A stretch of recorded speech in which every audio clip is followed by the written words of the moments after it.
اس وقت بچے کی طرح آپ علیہ السلام کی حالت تھی اور بالکل دھنی ہوئی روئی کی طرح نرم و نازک تھے اور بدن پر کچھ نہ تھا۔ روایت میں ہے کہ جب آپ علیہ السلام مچھلی کے پیٹ میں ٹھہر گئے تو گمان کیا کہ شاید وفات پا گئے ہیں۔ اس پر آپ علیہ السلام نے اپنے اعضاء کو جنبش دی تو ان میں حرکت ہوئی تو فوراً سجدہ ریز ہو گئے اور بارگاہ رب العزت میں عرض کیا، اے پروردگار، میں تیرے لیے ایسی جگہ مسجد بناتا ہوں جہاں کسی دوسرے نے تیری عبادت نہ کی ہوگی۔ ناظرین گرامی، سورہ الصافات کی آیت نمبر 143 تا 144 میں اللہ تعالیٰ کا ارشاد ہے، پھر اگر وہ اللہ کی پاکی بیان نہ کرتے تو لوگوں کے اٹھائے جانے کے دن تک اس کے مچھلی کے پیٹ میں ہی رہتے۔ اللہ اکبر۔ تفسیر ابن جریر میں حضرت سعد بن مالک رضی اللہ تعالی عنہ سے مروی ہے کہ انہوں نے نبی اکرم صلی اللہ علیہ وآلہ وسلم کو فرماتے ہوئے سنا، اللہ کو اس نام سے پکارا جائے تو دعا قبول ہوتی ہے اور جو مانگا جائے اللہ عطا کرتا ہے، یعنی حضرت یونس علیہ السلام کی دعا کے ساتھ۔ راوی کہتے ہیں کہ میں نے استفسار کیا، یا رسول اللہ صلی اللہ علیہ وآلہ وسلم، یہ حضرت یونس علیہ السلام کے لیے خاص ہے یا تمام مسلمانوں کے لیے؟ آپ صلی اللہ علیہ وآلہ وسلم نے فرمایا، یہ حضرت یونس علیہ السلام کے لیے خاص ہے اور مومنین کے لیے عام، جب بھی وہ اس کے ساتھ دعا کریں۔ کیا تم نے اللہ کے فرمان کو نہیں سنا؟ سورہ الانبیاء کی آیت نمبر 87 تا 88 میں ارشاد ربانی ہے، پھر یونس نے اپنے رب کو تاریکیوں میں پکارا، لا الہ الا انت سبحانک انی کنت من الظالمین، تیرے سوا کوئی معبود نہیں، تو پاک ہے، بے شک میں ہی قصوروار ہوں۔ تو ہم نے اس کی دعا قبول کی اور اس کو غم سے نجات دی، اور ہم مومنین کو اسی طرح نجات دیتے ہیں۔ حضرت سعد رضی اللہ تعالی عنہ سے مروی ہے کہ رسول اکرم صلی اللہ علیہ وآلہ وسلم نے فرمایا، جس نے حضرت یونس علیہ السلام کی دعا کے ساتھ دعا کی اس کی دعا ضرور قبول ہوگی۔ پچھلی اقوام میں قوم یونس علیہ السلام کی مثال سب سے منفرد ہے کہ جس نے عذاب کے وقوع ہونے سے پہلے ہی صدقے دل کے ساتھ عاجزی و آہوزاری کرتے ہوئے توبہ استغفار کیا اور اللہ تعالیٰ نے اس قوم سے اپنا عذاب ہٹا دیا، جبکہ قوم نوح، قوم ہود، قوم صالح اور قوم لوط وغیرہ عذاب سے ڈرانے اور بار بار تنبیہ کے باوجود شرک و کفر پر ڈھٹائی سے جمی رہی اور عذاب کی باتوں کو مذاق سمجھتی رہی، چنانچہ عذاب الہی کا شکار ہو کر ہمیشہ کے لیے نیست و نابود ہو گئی۔ معزز دوستو، قرآن کریم میں سورہ یوسف آیت نمبر 98 میں اللہ تعالیٰ ارشاد فرماتا ہے، پس کوئی بستی ایسی کیوں نہ ہوئی کہ ایمان لاتی تو اس کا ایمان اسے نفع دیتا، سوائے یونس کی قوم کے۔ جب وہ ایمان لائی تو ہم نے دنیوی زندگی میں ان سے رسوائی کا عذاب دور کر دیا اور ایک مدت تک ان کو دنیوی فوائد سے بہرہ مند رکھا۔ یعنی یوسف علیہ السلام کی قوم وہ منفرد قوم ہے جس پر عذاب الہی نازل ہوا تو اس نے توبہ کر لی، لہٰذا عذاب الہی ان سے دور کر دیا گیا۔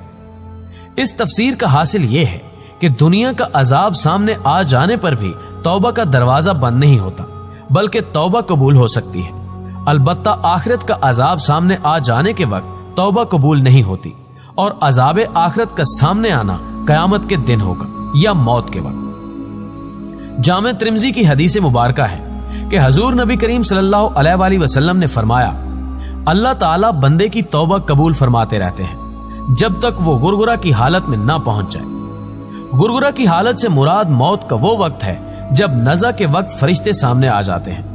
اس وقت دنیا کی زندگی ختم ہو کر آخرت کے احکام شروع ہو جاتے ہیں، اس لیے اس وقت کا کوئی عمل قابل قبول نہیں۔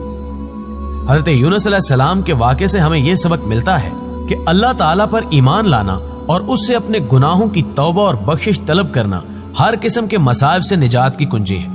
لہٰذا ہر تکلیف، دکھ، پریشانی اور مصیبت میں مہربان رب العالمین کو ہی پکارنا اور اسی سے التجا کرنا چاہیے۔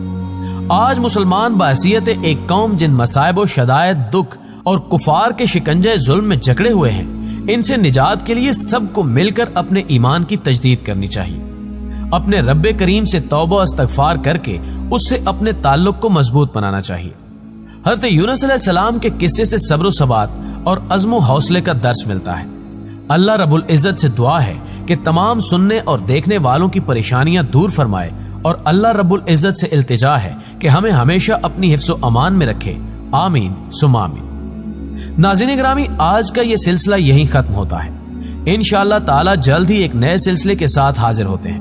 ویڈیو پسند آنے کی صورت میں اسے لائک کیجیے اور چینل کو سبسکرائب کرتے ہوئے بیل آئیکن کو بھی ضرور کلک کر دیجئے تاکہ ہماری ہر نئی آنے والی ویڈیو کی نوٹیفیکیشن آپ کو سب سے پہلے مل سکے۔ نئے سلسلے تک ہمارا اور آپ کا اللہ نگہبان۔